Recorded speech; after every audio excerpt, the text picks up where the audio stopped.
In just 2 weeks from the original writing of this video, we will see Grand Admiral Thrawn appear in the new Disney Plus series Ahsoka. While it will be his first appearance in live action, he has appeared in multiple other forms of Star Wars media. His books and comics aside, his most notable appearance was his reveal in Rebels Season 3. Grand Admiral Thrawn.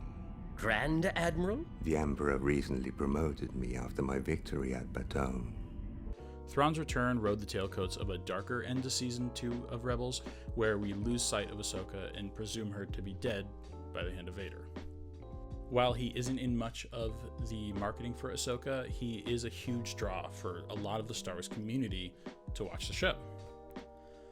Those of us who grew up on a hefty dose of Dave Filoni's animated series have been with these characters for years, and we have more than enough reason to watch Ahsoka. My partner might just be watching for Chopper.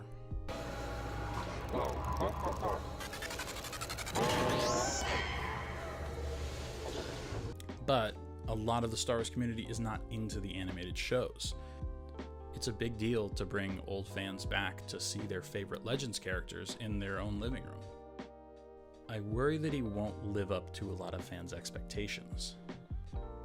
Now, I'm thrilled that we're going to see him again in the new canon, and I can't wait to see Lars Mikkelsen reprise his role. Every time I read Thrawn's comics or novels, I hear Lars's voice in my head. When we find our spy, and we will find them, we shall turn them from an obstacle to an asset. Wouldn't you agree, Agent Gallus? Your strategy is without flaw, Grand Admiral. He is the perfect voice for Thrawn. I think he's the perfect casting for Thrawn in general.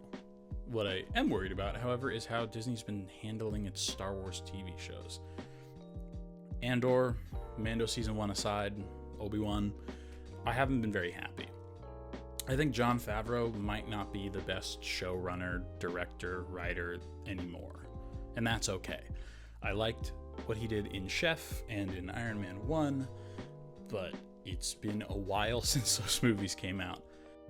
He should hand the reins to someone younger and with fresher ideas than serving one big Avengers-style plot that's meant to go on for as long as possible, erasing character development for poorly thought-out plot points or spectacle, and dumping a bin full of action figures on the ground, smashing them together, and calling it a script. I don't think I could write better scripts, but I think someone else could. To be fair, I do have more faith in Ahsoka, as Dave Filoni has written all of the episodes. He has a pretty stellar track record, in my opinion, and knows the characters because he created most of the characters in Ahsoka. And I'll be honest, I don't think there's a better fit for Thrawn than in Ahsoka. His character has a personal history with almost all of the characters from the new show. But will that be enough for fans who didn't experience Rebels? Like I said, Thrawn in Rebels was a far more interesting character than the Imperial officers before him, but that's not a very big hill to climb. And I think live-action Thrawn might not climb that big, passionate hill that a lot of Star Wars fans have for the character. Before I move on, I don't mean to warn anyone away. I encourage everyone to watch this show when it releases. I think we're all going to love it. It's been years since we've been with a lot of these characters, and I just cannot wait to see them interact again.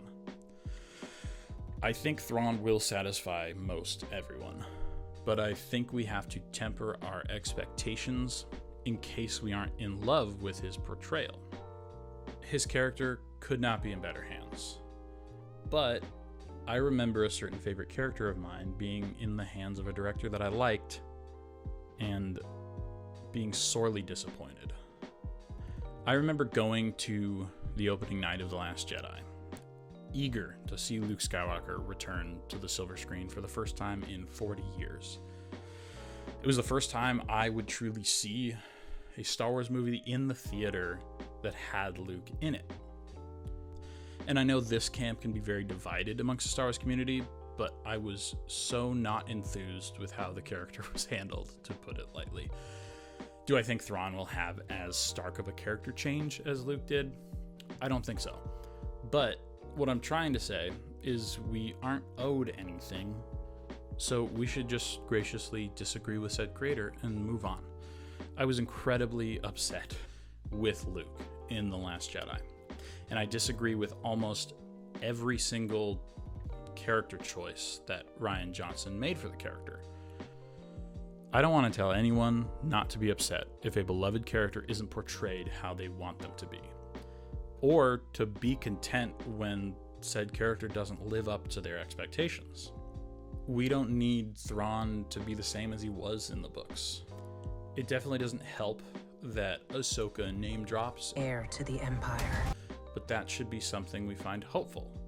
Someone at Disney has realized that a large part of the fan base wants less sequel trilogy and more Legends-style content. Even so, those Legends books and original trilogy movies are still there for us to consume.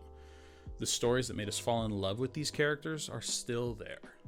If Thrawn in Ahsoka doesn't feel like he did in Heir to the Empire, I'm not tossing the book. There's a reason why The Empire Strikes Back is my most watched movie, and why I've only seen The Last Jedi maybe a collective 2 times. I think what I took away from The Last Jedi was that I needed to give myself permission to be excited and allow the kid who fell in love with this universe and these characters to experience it with wide eyes and an open mind. But that's just my opinion. I love Star Wars, and I'm here to talk about it. Are you excited to see Thrawn in Ahsoka? Are you boycotting the show? Let me know in the comments below. Thanks for sticking around to the end. Bye-bye. Boop,